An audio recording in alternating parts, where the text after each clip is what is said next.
I thought I had the perfect life, married for 10 years, 2 beautiful kids, a home full of love. But everything changed 4 weeks ago when I discovered my wife's shocking secret.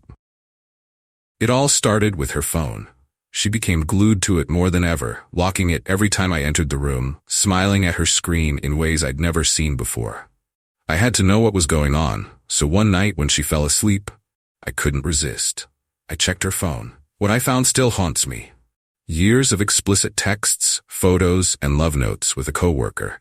Messages that detailed secret trips they took while I was home with our kids, thinking she was working late. My stomach dropped. My heart raced. My world turned upside down. The next morning, I confronted her. At first, she denied everything, but when I read the messages aloud, her face crumbled.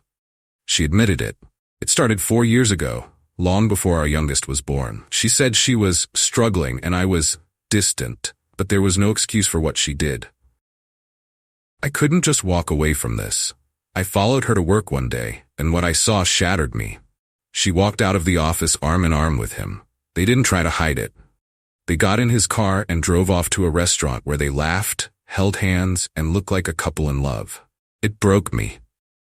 But it didn't stop there. I discovered they'd been secretly renting an apartment near work, a place she called working overtime.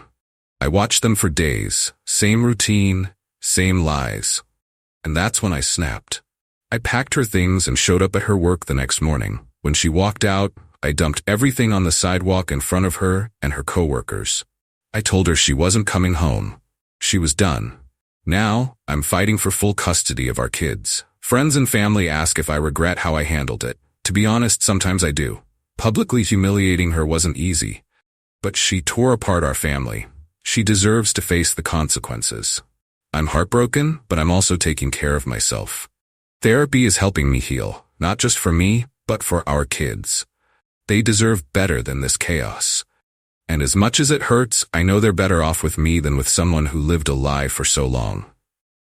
But here's my question to you. If you were in my shoes, how would you have handled it? Should I have approached it differently, or did I do the right thing? Let me know your thoughts in the comments.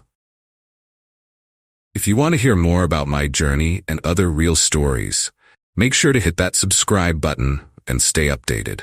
You won't want to miss what happens next.